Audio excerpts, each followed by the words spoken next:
Hello and welcome into Talk of the Town. I'm your host, Rich Reynolds, and you're going to be a little bit jealous. Well, I mean, normally you wouldn't be of sitting in my chair, but today you are because we got ice cream. We're talking ice cream with Dave Dedman from Chocolate Shop. How you doing? Doing very well. Yeah, thanks for coming on in. Yeah. So very excited to have you in. Let's talk a little bit about Chocolate Shop Ice Cream. This is a local company, isn't it? What's your history? Yep. Our history is in 1962. My parents, Chuck and Nancy Dedman, started the company. It's actually a little chocolate candy company and made ice cream in the back room. And then for the last almost 55 years now, we've been making ice cream and have expanded a little bit into, we have 5 area ice cream stores. And really are just focusing on ice cream, super premium ice cream that we manufacture here in Madison and then distribute to ice cream stores, restaurants, cafes around the region. Yep, it's definitely all over. And you bring up the word super premium. So what's super premium ice cream? How is it different than ice cream? It's actually an industry term, which means it's high butterfat and a very dense, heavy product. So high butterfat meaning we're 14% butterfat, where an average ice cream is 10% butterfat. Okay. So we're 40% more butterfat in the ice cream, which makes it a lot richer.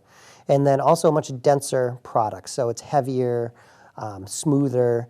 So you actually kind of have to bite the ice cream as opposed to squish it. So what you're saying is this is perfect for anyone who's still on their New Year's resolution and their diets then, right? Absolutely. Right? Our tagline is, you want nutrition, eat carrots. Absolutely. We're ice cream. We're a treat. Excellent. So speaking of treats, people like variety in their ice creams, it seems like. Yes. How many different flavors do you make? We actually have in stock for our ice cream stores over 110 flavors of ice cream. Holy cow. So each store only carries about 45 to 50 flavors in the Madison area, but we rotate through those flavors through seasonality, through every week. A new flavor may come into the stores just to kind of change it up. Okay. So enough talk. I want to do some tasting here. As far as flavors go, what did you get bring us here today as far as flavors? 2 of our top. We have our Zanzibar chocolate, which won the first place in the World Dairy Expo this past year. Dark. Yep, yeah. And then our This Beep Just Got Serious, which is the salted caramel that has sea salt, chocolate fudge, and cashews mixed in too. So those are the 2 that I brought for you today. The thing about chocolate that I've been told is if you can close your eyes and still taste the chocolate, you got something there, and that's good chocolate. Yeah, that's really rich. That's delicious. This one again, I'm sorry, I was like eating and not paying attention. It's all right. This is for sure we call it serious, but it's This Beep Just Got Serious. Holy cow. Which was one of our winners a couple of years ago for Create the Flavor contest. Delicious. Even get like a little salt along with the sweet in there. Exactly. It's a sea salt caramel, and then it has sea salt fudge mixed in with cashews. Oh my goodness, is that good? Yeah. What a good way to start the day. Yeah. Or end it, or anything in between. Yeah. So we got summer coming up in a little while, hopefully. In Wisconsin, we usually get around to it. So what fun flavors do you got coming up for this summer? Some of our regular seasonal flavors will be our lemon meringue pie, as well as our key lime pie. And then a new one that we were coming out with that just released is our banana cream pie for summer. Okay. So all good, kind of seeming like lighter summer flavors. Yeah, a little lighter, refreshing when it's super hot out. It's fun to dive into one of those and have a treat. Oh, nothing better than that on a summer day. Yeah. Absolutely. So you talked about all these flavors. There's shops that you're at. Where can we purchase Chocolate Shop ice cream? So in Madison, we have 5 stores that we operate. In Fitchburg on Midvale Boulevard, our Sequoia location, Camelot location, which is on Fordham Avenue, our State Street store location, which has been there since 1964, and then our newest shop, which is on Atwood Avenue, which is a seasonal shop that'll open up on April 4th, just for the season. Yep, it's a walk-up window, great backyard, super fun. Okay, so that's coming up on Monday, which, by the way, also the opening day of baseball. So if you're going to take in some, the Milwaukee Brewers or something, maybe you could celebrate a Brewers win with some ice cream. That would be perfect. That sounds terrific. So this is very exciting. I'm so glad that you're here. Again, when it comes to fun, when it comes to not having to worry about nutrition for a little while, having a treat. This seems absolutely perfect. So, yeah. We hope so. Yeah, thank you for coming in. My terrific pleasure. history. Thanks for having me. Terrific ice cream. And hopefully you'll enjoy some as well. And maybe while you're watching the show, you can do that. So we got a lot more Talk of the Town coming up. Stay tuned right here on Channel 57. Been a heck of a day already on Talk of the Town as we had some ice cream. Now we're going to wash it down with some wine. I love it. As Sean is here from Rock and Wool Winery. And Sean, welcome on in. Hey, thanks for having me. The name alone, Rock and Wool. Now, when I was in Arizona, there was a winery called Arizona Stronghold that Maynard from Tool was actually... I've heard about that. Yeah, yes. a part of. And, everybody said, why would you do a winery in Arizona where it's really hard to grow anything? So I guess the same question could almost be like, why a winery in Wisconsin? Well, first off, that's where my mother and father had property, so that helped out a little bit. Also, I'm from Wisconsin. I think Wisconsin is known for being great farmers, agriculture, so why not wine? We're on the same latitude as Pomerol in France and some areas in Tuscany.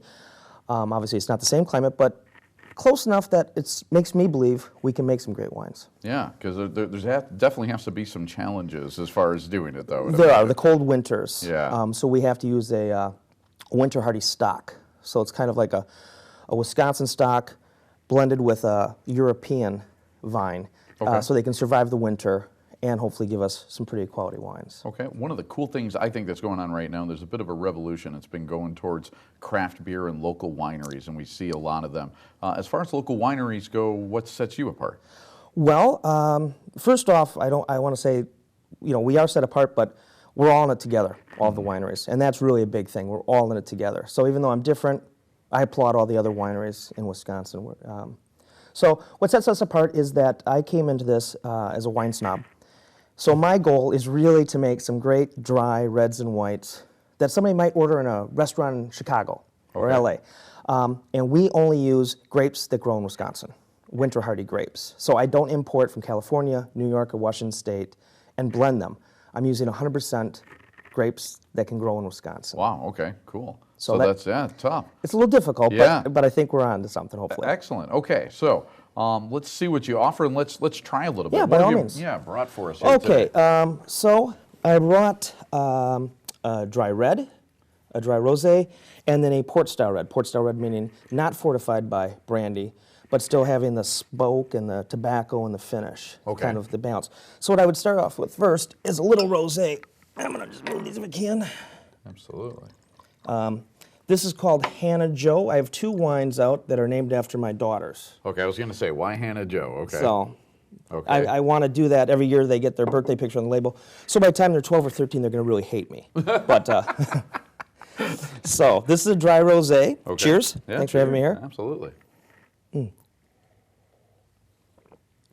So what we're looking for is a little bit of a nice candied cherry, just a hint of tannin that comes from some of the skin contact. It's a really nice summer wine. It can still be had with food, fish, things like that. Sometimes whites are a little bit weak with food. Right. This, because it has some of the tannins from the grapes, will still handle the food, but still very refreshing, crisp, light. I think a lot of people expect rosés too to be kind of sweet and like overly sweet, and this isn't at all. I mean, Right. delicious. Well, I think people expect all Wisconsin wines to be sweet. Right. And there's nothing wrong with sweet if it has a purpose and balance, but a dry rosé has subtlety, nuance, and I think that's really nice in a wine. Okay. So from there, we're going to go to, I hate to waste, Yeah, exactly. Stature. Stature. So okay. this is a dry red. We have a picture of our old barn on it, which is over 100 years old. And what we're trying to do with Stature is make a dry red, a little bit medium bodied, nice balance. It seems some oak barrel aging, so it should have a little substance and age. Almost a hint of Wow. chocolate in the finish. Yeah, and you talk about having dry wines. The finishes are very dry, which I appreciate. Oh, Love it. okay. Yeah. I think that's great. My wife and I battle on that all the time, but I think I'm in the right on that one. I'm on the path of righteousness. You're definitely in the right, unless I'm talking to her. And then I'll finish up with Stalwart. Okay. And as a lot of people come in, tell me, there's a picture of myself and my father on the label. Oh, wow. Yeah. Oh. He's joking, of course. Of course. So Cheers with this, again. yeah, cheers. So we have a sweetness, Very- candied yeah. fruit up front, but hopefully balanced by tobacco, spice, and smoke. So this is a sipping wine. You'd have this after dinner with desserts. something along that line. Sean, that's terrific. Love it. Thank you very much. Quickly, location-wise, where are you guys at? We're in Poinet, Wisconsin, about 25 minutes due north. That's the only place you can get our wines right now, except 205 Vino, which is a wine bar in Portage. Check it out. Rock and Roll Winery. We'll be back with more here on Talk of the Town. And back on Talk of the Town, and I think one of everyone's favorite topics to talk about, at least I know mine, is food. Everybody loves food, like to eat food, and I like to prepare food as well, so I love talking about it, and that's the themes we bring in. Don Olson from the ACF, also out at Full Compass. So ACF, I say ACF like everybody knows what the ACF is. Don, what's the ACF? ACF, American Culinary Federation. Its corporate office is in Florida, and Orlando, Florida, and we have a chapter here in Madison. It's called the Mad City ACF, and it's an association of different culinary professionals as well as lay people, businesses, support industries for the culinary, and we're all members of this organization. Okay, and members of the culinary, I think you talk a lot about, or have about culinary enthusiasts. So what's a culinary enthusiast? Well, this is a part of the ACF for people that have a passion for the culinary arts, individuals who enjoy cooking, baking, dining at independent restaurants and stuff, that just like hanging out with other people that cook, I guess. People that like to cook, people that like watching the restaurant show on CW57 as well, like we have. Absolutely. So being a culinary enthusiast, I like to consider myself one, but not part of the ACF. But if I become a culinary enthusiast as part of the ACF, what is there to gain for me? There's a lot of things to gain. It's for your own betterment, for your own culinary experience. You can network with other professionals, with chefs. Also, instructors from Madison College will be our members there. We have 5 instructors that are members of our local chapter, and it's just getting to talk to people that have the same interests as you. Absolutely. And so, as far as the chapter goes, when do you guys end up getting together? How does that all work? We get together once a month. It's on a Monday. It's the second Monday of the month. And it goes from 5 to 7:30. It's short, so you can get in and get home and still enjoy time with your family and stuff like that.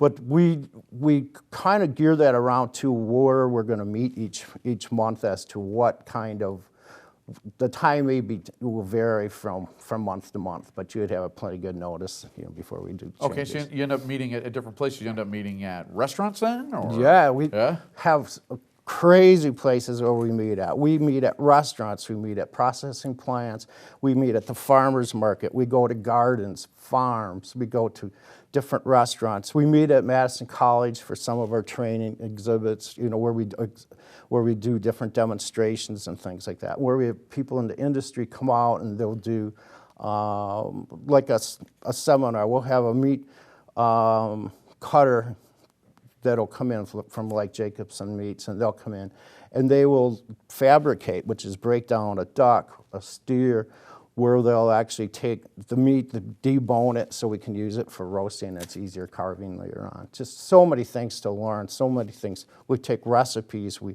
like chocolate mousse and how to properly make it, cheesecake. It's unbelievable. Every month we do another topic.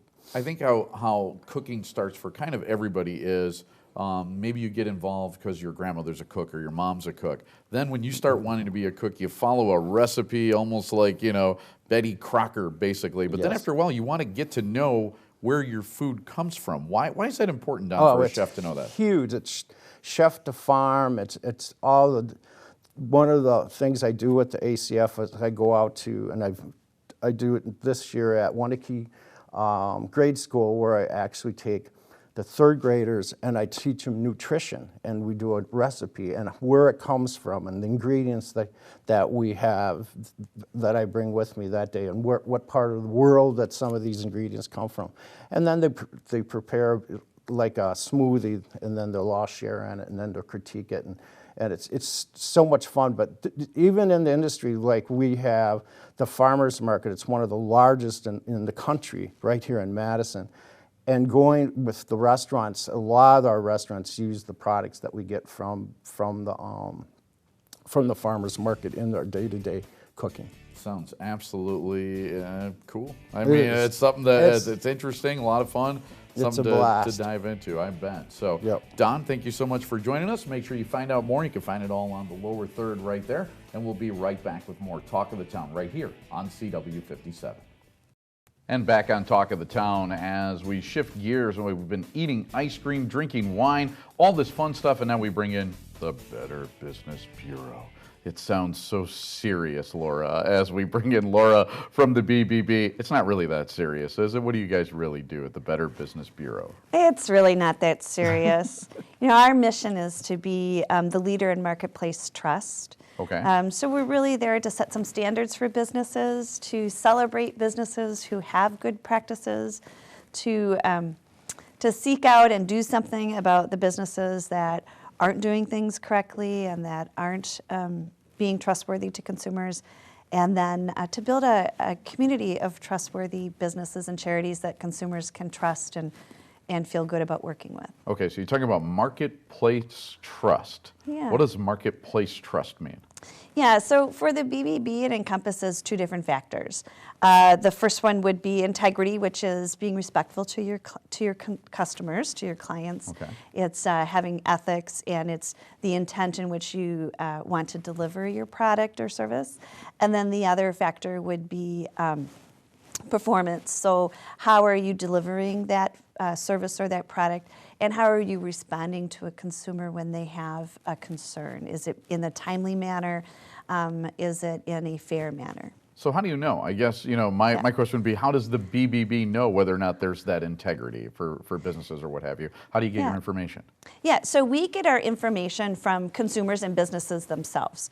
So a business could call and say, we want to be accredited, we believe in your standards, go through the application process, become a business, and they are required to provide us with specific information.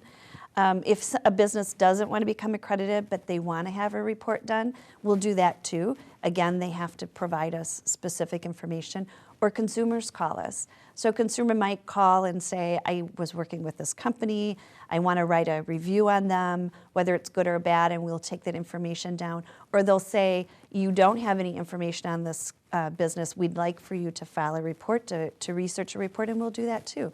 So it's really proactive requests from businesses and consumers. And I think sometimes people too will say, listen, I'm going to file a complaint with the BBB, okay? Yeah. So, all right, and Yeah. I'm going to that. Besides handling those type of complaints, what else do you end up working on? Yeah, this is the exciting part because we do a lot of other things. Certainly we are well known for complaints. We also have arbitration and mediation components to that. But we also do a lot of investigations. So investigations that are used by local and regional and national authorities. We also have corporate, or I guess I would call them corporate or council level programs, national programs. A couple of them are geared towards military, so we have military line and we have mobile mission. We also have some advertising programs which different organizations have become part of, which are to have better advertising towards children. So we have our food and beverage advertising initiative, which is really kind of broad scale, and then we have a new one called the Confectioners Advertising Initiative. Really, they're all living to the same standards of not advertising unhealthy products to children under the age of 12. Okay. So a lot of consumer advocacy, Yeah. it seems like. Yeah. Speaking of which, too, you got something called the Scam Tracker. What's a Scam Tracker? How does that work? Yeah, Scam Tracker is really super cool. It launched in November 2015. It's an opportunity for consumers and really anyone to go in and say, look, I've been scammed. Here's the details. It's a live hot map when you go online to bbb.org/scam tracker. You can see a map of the country. It'll show you with live bullet points where the scams took place. You can sort it by state or country. We are in Canada as well as Mexico.